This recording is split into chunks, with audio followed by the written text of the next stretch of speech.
জয়গুরু প্রণাম। আমি শ্রী গৌতম। আমার সৎসঙ্গ চ্যানেলে আপনাদের সকলকেই স্বাগতম। প্রিয় পরমের কাছে আপনাদের সকলের সর্বাঙ্গীন মঙ্গল কামনা করে আজকের আলোচনা পর্বটি আরম্ভ করছি।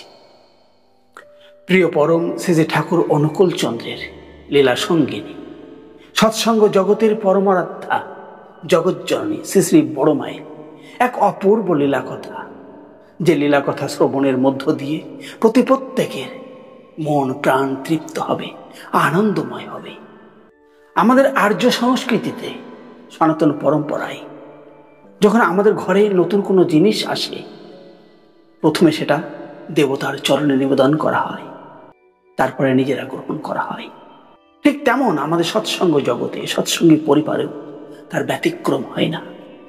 সৎসঙ্গী পরিবারে যখন কোনো নতুন জিনিস হয়, সর্বপ্রথম সেটি প্রিয় পরম শ্রী ঠাকুর অনুকূল চন্দ্রের চরণে নিবেদন করা হয়, তারপরে নিজেদের প্রয়োজনে ব্যবহার করা হয়। তেমন একটি পরিবার, সেই পরিবারের ছোট্ট একটি সন্তান, 7-8 বছর বয়স, আর তার জ্যেষ্ঠ ভ্রাতা তার থেকে 2-3 বছরের বড়। তার দেওঘরের দুবে পাড়ায় একটা ভাড়া বাড়িতে থাকে। যে বাড়িতে ভাড়া থাকে সেই বাড়ির মালিক তাদের পাশেই থাকে। সেই মালিক তার বাগিচায় বিভিন্ন রকমের শাক সবজি ফল মূল উৎপন্ন করে। সে দেখে সেই ছোট্ট ছেলেটিরও মনে স্বাদ জাগে, সেও চাষ করবে, সেও বাগিচায় ফসল ফলাবে। কিন্তু জমি তো নেই।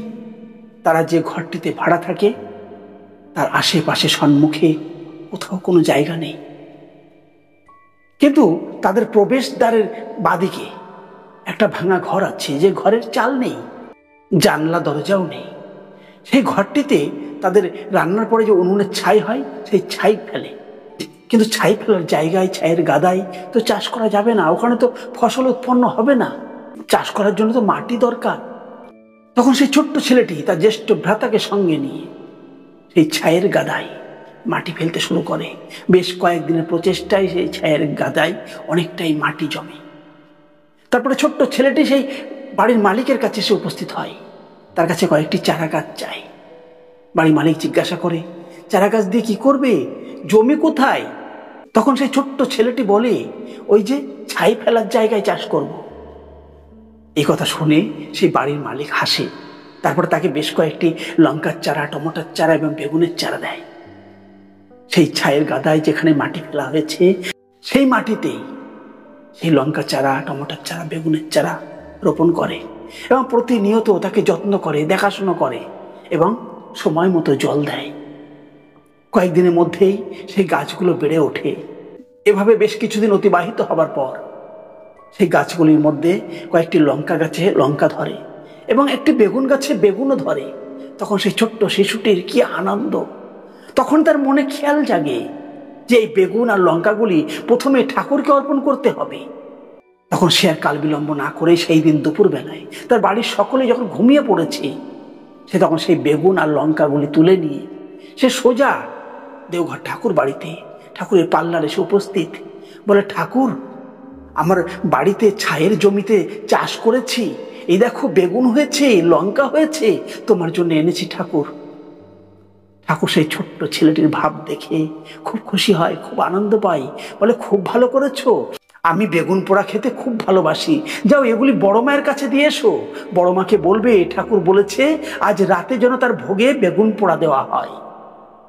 সেই ছোট্ট ছেলেটি সেখান থেকে বড় মায়ের রান্নাঘরের উদ্দেশ্যে রওনা দিলেন এবং শ্রী শ্রী বড় মাকে ঠাকুরের ইচ্ছা এবং নির্দেশ অবগত করিয়ে তার আনা সেই বেগুন আর লঙ্কা কটি তার হাতে অর্পণ করে।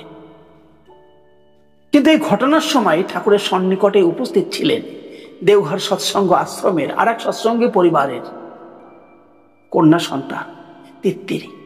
এই 17-18 বছর বয়স হবে। সেই ছোট্ট ছেলেটি সেই কথাবার্তাগুলি শোনে।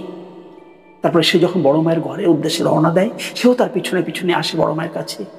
কোথায় কি কথা বলতে হয়, ব্যবহার করতে হয়, কাকে কি সম্বোধন করতে হয় তাও জানা নেই। ঠাকুরকে তুমি তুমি করে বলছিল। তার থেকে বয়সে অনেক বড় সেই তিত্তিরির কাছ থেকে এমন কথা শুনে সেই ছোট্ট ছেলেটির মুখটা শুকিয়ে যায়, অন্ধকারাচ্ছন্ন হয়ে যায়। বড় মা সে কথা বুঝতে পারে, কেননা তিনি তো জগজ্জননী, তিনি সকলের মা, তিনি ভালোরও মা, মন্দেরও মা। তখন শ্রী শ্রী বড় মা তিত্রীকে তার ভুল ধরিয়ে দেওয়ার জন্য বলতে লাগলেন, আচ্ছা আমরা যখন বিপদে পড়ি, যখন সমস্যায় পড়ি, তখন কি করি? তখন কি বলি? ঠাকুর তুমি মঙ্গল করো, এ ঠাকুর তুমি আমাকে রক্ষা করো, এ ঠাকুর তুমি আমার উদ্ধার করো, হে ঠাকুর তুমি দয়া করো। তখন কি বলি আপনি মঙ্গলময়, আপনি দয়াময়, আপনি রক্ষা করুন?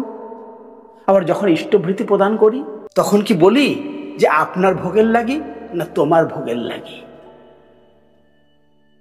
শ্রী বড় মায়ের কাছ থেকে এমন কথা শুনে তিত্রী তার নিজের ভুল বুঝতে পারে, সেই জন্য সে অনুতপ্ত হয়। তারপর সেই ছোট্ট ছেলেটিকে সঙ্গে করে তার বাড়িতে যায়, তার মায়ের কাছে সব ঘটনা খুলে বলে এবং সে তার কৃতকর্মের জন্য ক্ষমা প্রার্থনা করে। আর এর ফলে তাদের দুজনের মধ্যকার সুসম্পর্ক তো নষ্ট হলোই না, বরং আরো অমল ধবল বৃদ্ধি পেল। আর এ শুধু সম্ভব হয়েছে শ্রী শ্রী বড় মায়ের জন্য, বড় মায়ের দেওয়া সেই সুশিক্ষার জন্য। কেননা মা যেমন সন্তানকে স্নেহ করেন, ঠিক তেমন ভালো মন্দ ঠিক ভুলটাও বুঝিয়ে দেন, আবার প্রয়োজনে শাসনও করেন, আবার সোহাগও করেন। বড় মাও ঠিক তেমনই কৌশলী ভাবে বুঝিয়ে দিলেন, ভুল ধরিয়ে দিলেন। কিন্তু সে কারণে সেই তিত্রীর মনে কোনো আঘাত লাগেনি, অপমানও বোধ করেনি। আর এই মহতি গুণের জন্যই তিনি পুরুষোত্তম লীলা সঙ্গিনী শ্রী শ্রী ঠাকুরের নারী রূপ। তাই তিনি সমগ্র সৎসঙ্গ জগতের পরমারাধ্যা জগজ্জননী বড় মা। তাই তো একটা চলতি কথাই বলে, শাসন করা তারই সাজে, সোহাগ করেছে। আর প্রিয় পরম শ্রী শ্রী ঠাকুর তার এক দিব্য সুন্দর বাণীতে বলেছেন, শাসন যেথায় স্বস্তি না দেয়, তৃপ্তি না দেয় জীবনটাই, সে শাসনে কি হবে তো, মরবি শুধুই তেষ্টায়। এই কথা বলেই প্রিয় পরমের কাছে আর একবার আপনাদের সকলের সর্বাঙ্গীন মঙ্গল প্রার্থনা করে আজকের মতো আলোচনা পর্বটি এখানেই সমাপ্ত করছি। জয় গুরু, বন্দে পুরুষোত্তম।